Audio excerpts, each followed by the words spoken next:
কারণে আমার সন্তানের কোথায় কোন সময় কি হক আছে এই হকটা তাকে বুঝাইয়া দেব।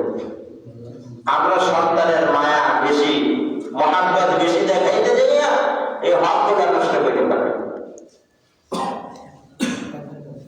আমার সন্তানকে কেউ যদি একটু ধমক দেয়, একটু শাসন করে, আমিও সহ্য করতে পারি না।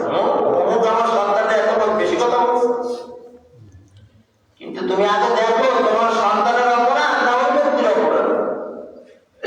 যদি তোমার সন্তানের অপরাধ থাকে তাহলে তুমি তাকে কি করো? সংশোধন করো।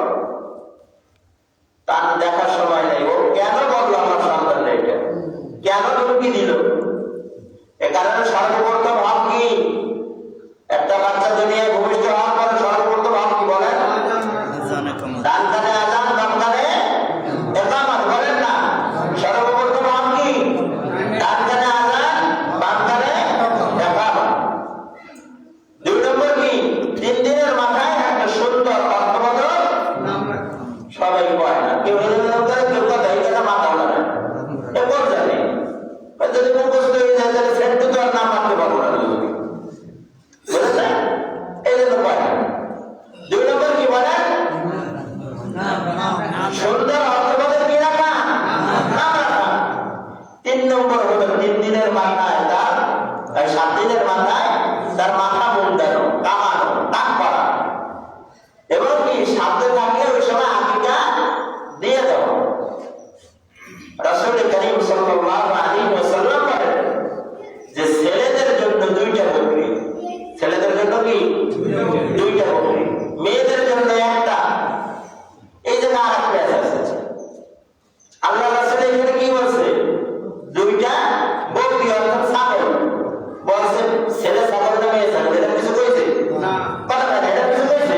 হাদিস মিলে না, এরকম কিছু কয় কইছে ছেলেদের জন্য কয়টা? 2টা। এখন যদি কোনো ব্যক্তি মায়া ছাগল দিয়ে আকিকা দেয়, এই মায়া ছাগলটা আকিকা করতে তার মুক্তি সাহেব কথা হয়ে গেছে, মুক্তি সাহেব কি হয়ে গেছে? কথা হয়ে গেছে। ওরা মানে না যে আকিকা দিতে মায়া না মাথায় নিয়েও টেনশন করতেছে। তুমি যদি এত বোঝাও, মানে এত বোঝাও, এত মাস্টার থাকো, তাহলে তুমি তো বনি ইসরায়েলের মতো অবস্থা হয়ে যাবে। বনি ইসরায়েলের কি অবস্থা? বনি ইসরায়েলের একজন কি করছে, আরেকজনকে হত্যা করে ফেলছে। এখন হত্যা করে রাত্রেবেলা রাস্তার পাশে দিয়ে দিচ্ছে। সকালবেলা কিনে এই ভালো মানুষটাকে কেনা মারলো, কোনো কি মানে আসামি খুঁজে পায় না, কে মারলো? মুসা আলাইহিস সালামের কাছে গেছে, যাই বলতেছে নবী মুসা এই ব্যক্তিকে তো মারিয়ে ফেলছে, কে মারছে আপনাকে আসামি খুঁজে পাইতেছি না, তুমি একটু আল্লাহর কাছে, তোমার আল্লাহর কাছে বলো না, আমরা সঠিক বিচার করবো। মুসা আলাইহিস সালাম বললেন ঠিক আছে। আল্লাহর কাছে যাই বলতেছেন এরকম এরকম ঘটনা তো হয়ে গেছে, কি করা যায়?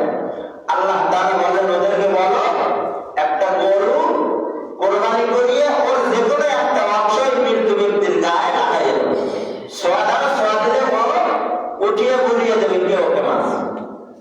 মুসা আলাইহিস সালাম এসে বলছে, বলার পরে এখন ওরা বলতেছে মুসা আল্লাহ তাআলা তো কইছে গরুর গোশত, গরুটা কি বেটা গরু হবে না বিটি গরু?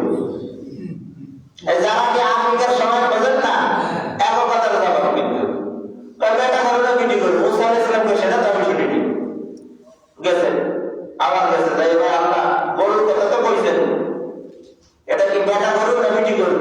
আল্লাহ তাআলা বললেন বেটা গরু। এবার আয়েশা বলতেছে যে কি বেটা গরু দিয়ে তোমাকে কোরবানি করতে হবে।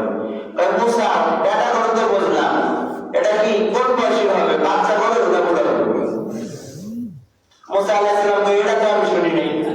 আবার যে শুনতেছে আল্লাহ কি ছোট গরু না বড় গরু, বাচ্চা গরু না বড় গরু? আল্লাহ তাআলা বললেন কি মোটা তাজা গরু, বড় গরু, বয়স্ক গরু। আয়া বলছে বয়স্ক গরু।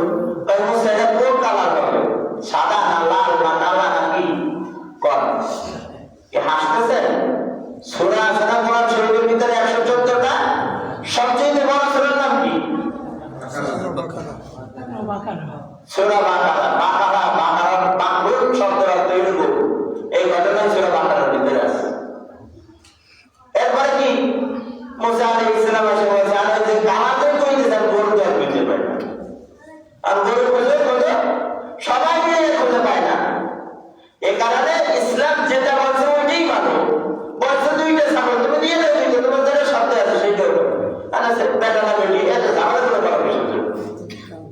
তাহলে যদি ঝামেলা যেগুলো করে মনে করবে এগুলো বনি ইসরায়েলের কি বংশধর, বনি ইসরায়েলের বংশধর। যাও এরপরে সন্তানকে কি করো, উত্তম শিক্ষা দান করো, উত্তম চরিত্রবান হওয়ার জন্য তার পিছনে মেহনত করো। পশুপাখির মধ্যে কি জন্ম দিয়া সন্তানের পিছনে আর খোঁজ খবর নেওয়ার সময় নেই। ম্যাডাম যায় আরেকজনের হাত ধরে, উনি যায় আবার আরেকজনের খোঁজ নেন, বাচ্চা জেনারেশন টাকু টাকা এবারে কি এরকম হইতেছে না? সমাজে এই হইতেছে, কি আজব ব্যাপার। তাহলে তোমার বাচ্চার যদি কি কোনো দায়িত্ব তোমার কাছে না থাকে, তুমি তো হায়ার জানোয়ারের মতো হয়ে গেল। এরপরে যখন কি তোমার বাচ্চা বয়স্ক হয়, উত্তম পাত্র পাত্রী দেখে তাকে কি করো, বিবাহ দাও। রাসূল কারীম সাল্লাল্লাহু আলাইহি ওয়াসাল্লাম বলেন, সন্তান উত্তম মানে কি পর্যাপ্ত পরিমাণ বয়স হয়েছে, কিন্তু বাপ কি করলো না, বিবাহ দিল না। আমার ছেলে আর কি ইনকাম করে, বলছিলাম না, আরে কি ইনকাম রাজি করুক, তারপরে ও যদি গুনাহ কাজ করে, গুনাহ কাজ করে, ওই আমল নামা তোমার নামায় কি হবে, যোগ হবে। এ কারণে